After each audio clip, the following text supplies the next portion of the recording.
Kamusta mga Kapinoms TV? Tanong lang, gaano ka katapang bilang driver o traveler? Kaya mo bang tumawid sa tulay na isang maling likulang, isang maling hakbang lang, at bangin na ang kasunod? Sa video na ito, dadaling kita sa 10 pinakadelikadong tulay sa buong mundo. Mga tulay na hindi lang sinusubok ang galing ng engineering, kundi pati lakas ng loob, tibay ng isip, at minsan mismong buhay ng tao. May mga tulay na parang paakyat sa langit. May mga tulay na literal na nakabitin sa bangin.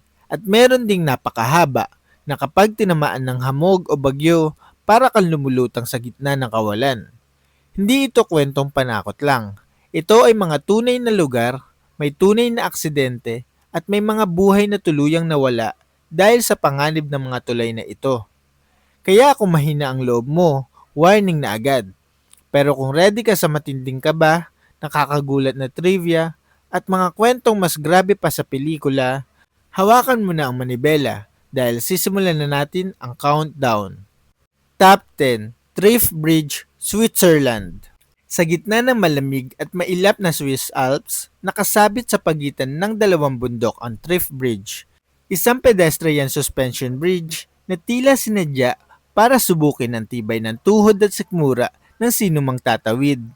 May habang humigit kumulang 170 metro at may lalim na halos 100 metro pababa patungo sa Yellow Thrift Glacier. Ang pangunahing panganib dito ay ang malakas na hangin at ang natural na pag-uga ng tulay. Hindi ito solidong semento, bawat takbang ay may kasamang indayog.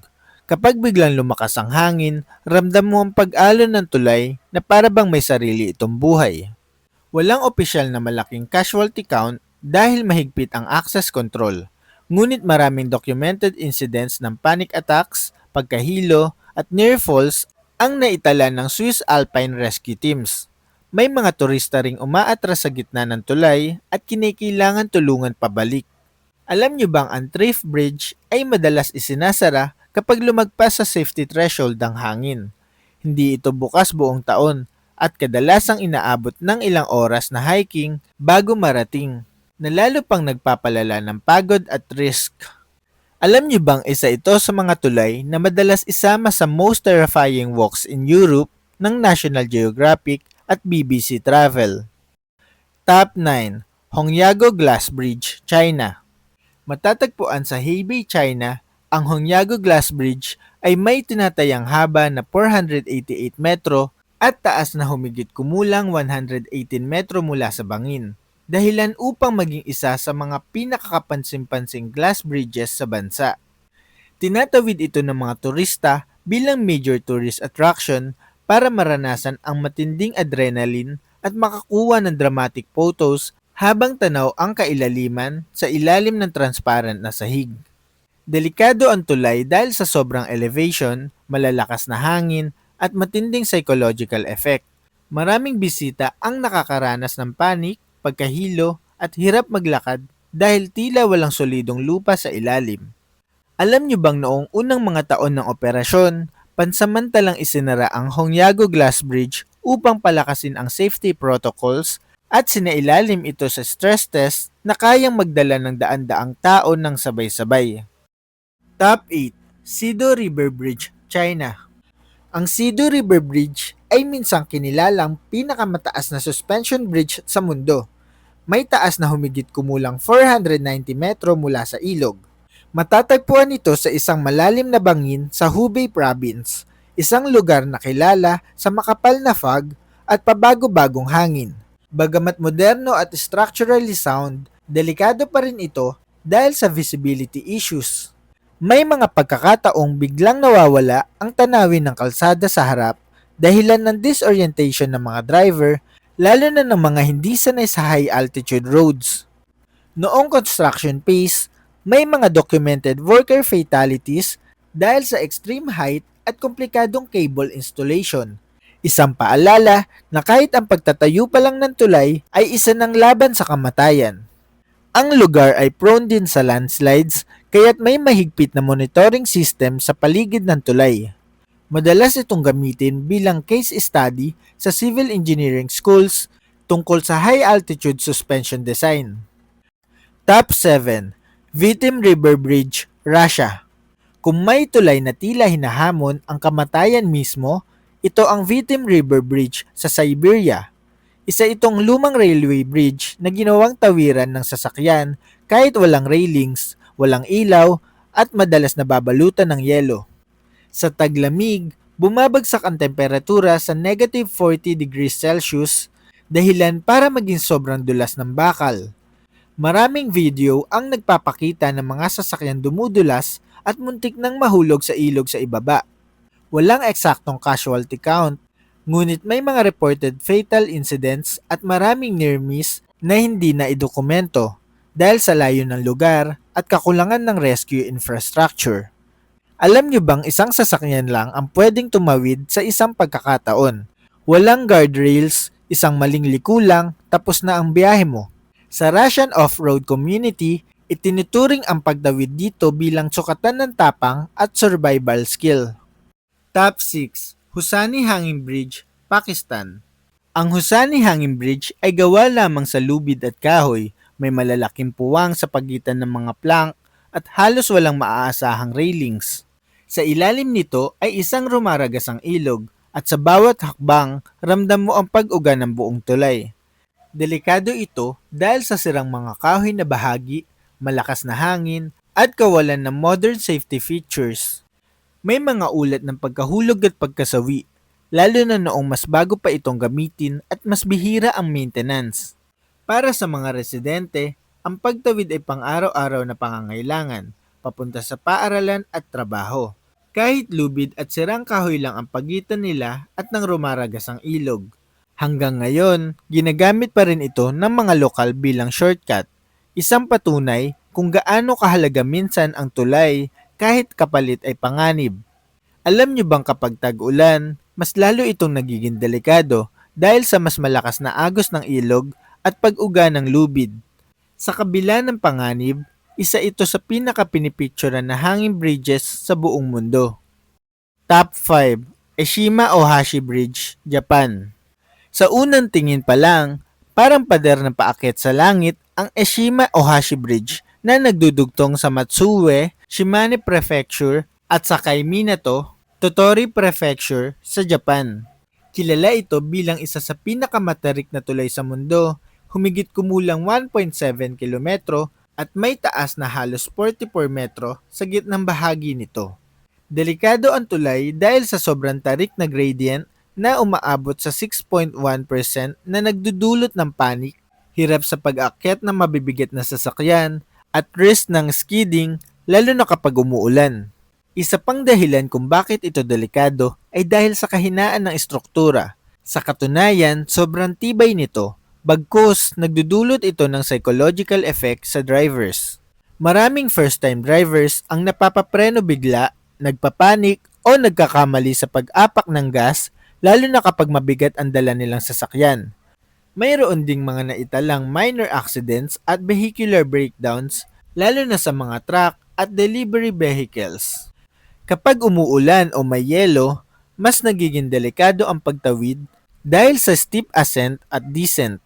Sa kabila ng panganib, patuloy pa rin itong tinatawid hanggang sa ngayon dahil mahalaga sa daily commute at logistics. Ngunit maraming first-time drivers ang natataranta dahil sa sobrang tarik at optical illusion ng tulay. Alam nyo bang ginamit ang Eshima Ohashi Bridge sa mga car commercials dahil sa itsura nitong parang imposible? Pero sa totoong buhay, ito ay fully operational at araw-araw tinatawid ng libu-libong sasakyan. Top 4. Dogu Bay Panjang Bridge, China. Kung taas lang ang pag-uusapan, ang Dogu Bay Panjang Bridge ay walang kapantay. May taas itong humigit kumulang 565 metro mula sa Baypan River, dahilan para kilalanin bilang pinakamataas na tulay sa mundo mula sa road deck hanggang sa lupa sa ibaba. Ang panganib dito ay hindi lang ang taas, kundi ang lokasyon. Ang Guizhou Yunnan region ay kilala sa makapal na fog, biglaang hangin at seismic activity. Sa ilang pagkakataon, halos zero visibility ang nararanasan ng mga driver. na para kang lumulutang sa ulap habang tumatakbo ang sasakyan mo sa manipis na linya ng aspalto sa pagitan ng langit at bangin. May mga naitalang construction fatalities noong ginagawa pa ang tulay, dulot ng extreme height at mahirap na terrain. Sa kasalukuyan, ligtas ito sa engineering standards, ngunit ang mental pressure at environment ang tunay na kalaban dito. Tinatawid ang tulay na ito dahil pinapabilis nito ang transportasyon at kalakalan sa pagitan ng malalayong probinsya kahit madalas balutin ng makapal na fog at halos wala na makita ang mga driver. Dahil sa sobrang taas nito, ang tulay ay ginagamit sa mga wind resistance at structural stability studies sa buong mundo. Top 3. Royal Gorge Bridge, USA. Matatagpuan sa ibabaw ng Royal Gorge Canyon sa Colorado, ang Royal Gorge Bridge ay may taas na humigit kumulang 291 metro sa ibabaw ng Arkansas River. Isa ito sa pinakamataas na suspension bridge sa Estados Unidos. Bagamat isa na itong tourist attraction ngayon, may madilim itong kasaysayan. Noong mga unang dekada ng operasyon nito, may mga insidente ng pagkahulog at aksidente, kabilang ang mga taong tumalon o aksidenteng nahulog bago pa ma-upgrade ang safety features. Ang tulay ay lubhang delikado kapag may malalakas na hangin na karaniwan sa lugar. May mga panahon na isinasara ito dahil sa fire risk at structural stress, lalo na matapos ang malalaking wildfire incident sa rehiyon. Tinatawid ito ng mga turista at lokal para sa access at turismo, kahit kilala ang lugar sa malalakas na hangin at matinding lalim ng canyon sa ilalim. Alam niyo bang isa ito sa mga tulay na unang ginamitan ng modern suspension techniques sa Amerika at hanggang sa ngayon ay simbolo ng parehong galing ng engineering at panganib ng extreme heights. Top 2. Chenab Bridge, India. Ang Chenab Bridge ay hindi lang basta tulay, isa itong engineering milestone. May taas itong humigit kumulang 359 metros sa ibabaw ng Chenab River, dahilan para kilalanin bilang pinakamataas na railway bridge sa mundo. Napakadelikado ng tulay na ito dahil sa kombinasyon ng extreme winds, seismic activity at geopolitically sensitive location. Dinisenyo ito para makayanan ang hangin na aabot sa 266 km per hour, pati na rin sa lindol at posibleng blast impact. Ginagamit ang tulay na ito dahil critical ang connection ng railes para sa ekonomiya at seguridad ng rehiyon, kahit exposed sa malalakas na hangin, lindol at komplikadong terrain. Habang nasa construction phase, may mga naitalang fatal accident sa mga manggagawa dahil sa taas, hangin at komplikadong steel assembly process. Kahit tapos na ito, mahigpit pa rin ang restriction sa operasyon dahil sa safety protocols. Alam niyo bang ang disenyo ng Chenab Bridge ay inabot ng mahigit isang dekada ng testing, simulations at international peer review bago tuluyang itayo? Top 1. Lake Pontchartrain Causeway, USA.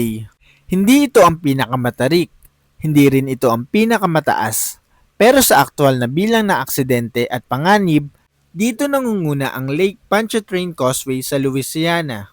Ang pinakamahabang tulay sa mundo na dumadaan sa ibabaw ng tubig, may habang halos 38.4 kilometro. Ang tunay na panganib dito ay ang haba at isolation. Kapag tinamaan ng makapal na fog, halos wala kang makikitang lupa o dulo, parang nasa gitna ka ng dagat. Maraming multi-vehicle accidents ang naitala rito, lalo na kapag biglang bumaba ang visibility. Tinatawid ito araw-araw dahil wala itong praktikal na alternatibo sa mabilis na biyahe. Kahit kilala sa makapal na fog, mahabang isolation, at mataas na bilang ng aksidente, ay dinadaanan pa rin ito. May mga insidente ng fatal crashes, lalo na bago pa ipatupad ang mas mahigpit na speed control at fog warning systems. Kapag may aksidente sa gitna ng tulay, matagal bago dumating ang rescue dahil sa haba nito. Alam niyo bang may mga driver na nakakaranas ng panic attack sa gitna ng causeway dahil sa pakiramdam na parang walang katapusan ang tulay at puro tubig lang ang paligid? At iyan nga mga Kapinoms TV, ang 10 pinakadelikadong tulay sa buong mundo. Mga tulay na nagpapaalala sa atin na kahit gaano pa ka-advance ang teknolohiya at engineering, ang kalikasan, taas at distansya ay hindi basta-basta nagpapatalo. Sa bawat tulay na nakita natin, malinaw ang isang bagay.